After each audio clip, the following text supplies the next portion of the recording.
कुछ खबरें खेल के मैदान से। इंटरनेशनल क्रिकेट काउंसिल आईसीसी ने हर 4 साल बाद चैंपियंस ट्रॉफी करवाने का फैसला कर लिया। आईसीसी ने तस्दीक की है कि चैंपियंस ट्रॉफी अब हर 4 साल बाद मुनक्किद होगी, जिसमें दुनिया की 8 बेहतरीन वनडे टीमें हिस्सा लेंगी। दूसरी जानिब विम्स चैंपियंस ट्रॉफी 2027 में मुतारिफ करवाई जाएगी और ये T20 फॉर्मेट में खेली जाएगी। श्रीलंका ने दूसरे वनडे मैच में भी ऑस्ट्रेलिया को 174 रन से शिकस्त देकर क्लीन स्वीप कर दिया।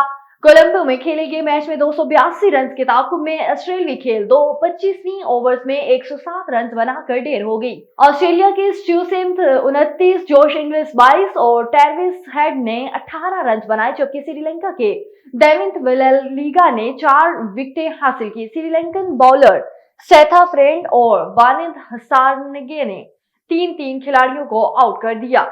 और कौमी क्रिकेट टीम के माया नाज बल्लेबाज बाबर आजम ने वनडे क्रिकेट में एक और संगे मेल अबूर कर दिया। बाबर आजम ने वनडे क्रिकेट में तेज तरीन 6000 रन मुकम्मल करके बाती बल्लेबाज विराट कोहली को पीछे छोड़ दिया। इस फहरिस्त में पहले नंबर पर जनूबी अफ्रीका के हाशिम आमला मौजूद थे, जिन्होंने सिर्फ 123 इनिंग्स में ये संगे मेल अबूर किया। दूसरे नंबर पर विराट कोहली ने जिन्होंने 136 इनिंग्स में कारनामा सरंजाम दे दिया।